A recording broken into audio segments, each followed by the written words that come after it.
Olá! A trajetória do sistema CRISPR-Cas é um excelente exemplo de como a pesquisa fundamental pode levar a avanços tecnológicos inesperados. Nessa análise, vamos explorar esta jornada, desde sua origem como um mecanismo de defesa em procariontes até se tornar uma das mais revolucionárias ferramentas de edição genômica. Para começar, é importante entender a nomenclatura. CRISPR é um acrônimo que descreve um arranjo bem específico de sequências repetitivas no DNA de bactérias e arqueias. São essas repetições e os espaços entre elas que formam a base do sistema de memória imunológica desses organismos. Bem, tudo começa com a descoberta dessa função biológica. Inicialmente, a natureza dessas sequências era um mistério.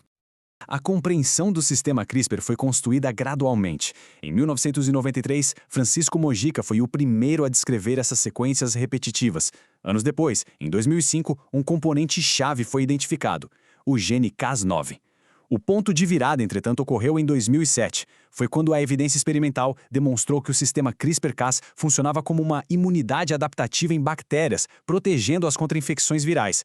Esse achado, aliás, teve uma aplicação industrial imediata na produção de iogurte.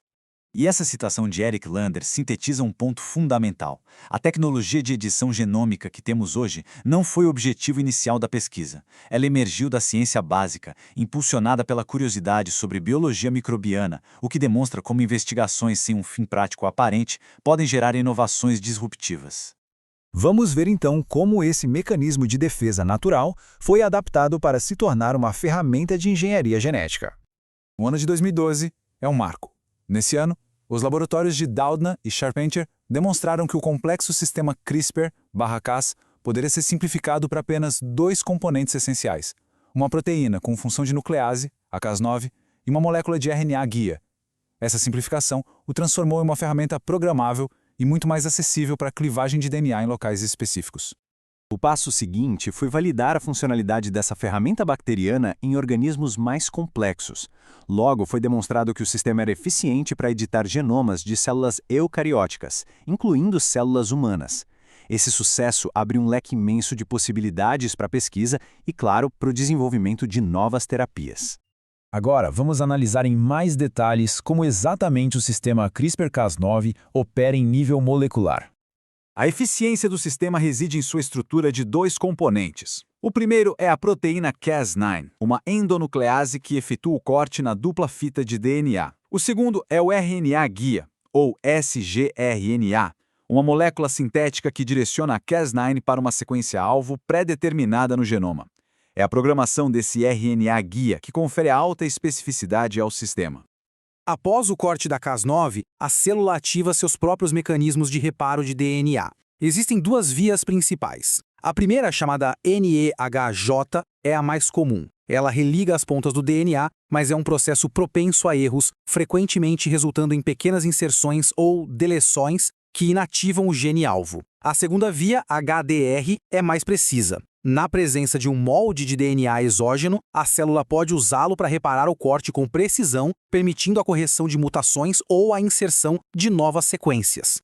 Com o mecanismo elucidado, vamos observar o impacto prático dessa tecnologia em diversas áreas. A versatilidade do CRISPR-Cas é notável. Suas aplicações se estendem da agricultura com o melhoramento de culturas à medicina com o desenvolvimento de terapias gênicas. Além disso, tornou-se uma ferramenta indispensável na pesquisa básica, em diagnóstico molecular e na biologia sintática. Na agricultura, por exemplo, o CRISPR permite acelerar o melhoramento genético de plantas. Características de interesse como resistência a pragas ou tolerância à seca, que levariam anos para serem introduzidas por cruzamentos convencionais, podem agora ser inseridas de forma direta e precisa no genoma de variedades de elite. Na área médica, o avanço é igualmente significativo. Um exemplo é o ensaio clínico EDIT-101, a primeira terapia CRISPR administrada in vivo em humanos. O objetivo é corrigir uma mutação no gene CEP290, diretamente no olho do paciente, para tratar uma forma de cegueira hereditária. Além da edição, a capacidade do sistema de reconhecer sequências de DNA específicas foi aproveitada para o diagnóstico. Sistemas como o Detector, que utiliza a proteína Cas12, foram desenvolvidos para a detecção rápida e precisa de patógenos como o SARS-CoV-2, demonstrando a multifuncionalidade da tecnologia. Apesar de revolucionário, o sistema CRISPR-Cas9 original apresentava limitações. Isso impulsionou o desenvolvimento de novas gerações da ferramenta, com maior precisão e escopo de atuação. A principal preocupação com a versão padrão do Cas9 era o potencial de realizar cortes em locais não desejados do genoma. Esses chamados efeitos off-target representam um risco, especialmente para aplicações terapêuticas, pois podem levar a mutações indesejadas. Para mitigar esse risco, foram desenvolvidas variantes da proteína Cas9 com maior fidelidade. A SPCAS9-HF1, por exemplo, foi modificada para reduzir sua afinidade por sequências que não correspondem perfeitamente ao RNA guia. Outras variantes, como a XCAS9, foram evoluídas não só para aumentar a especificidade, mas também para ampliar o número de sítios que podem ser alvo no genoma. A evolução da tecnologia não parou por aí. Surgiram novas abordagens como a edição de bases e a edição prime, que permitem fazer alterações no DNA sem a necessidade de gerar uma quebra na dupla fita, o que aumenta ainda mais a segurança do processo.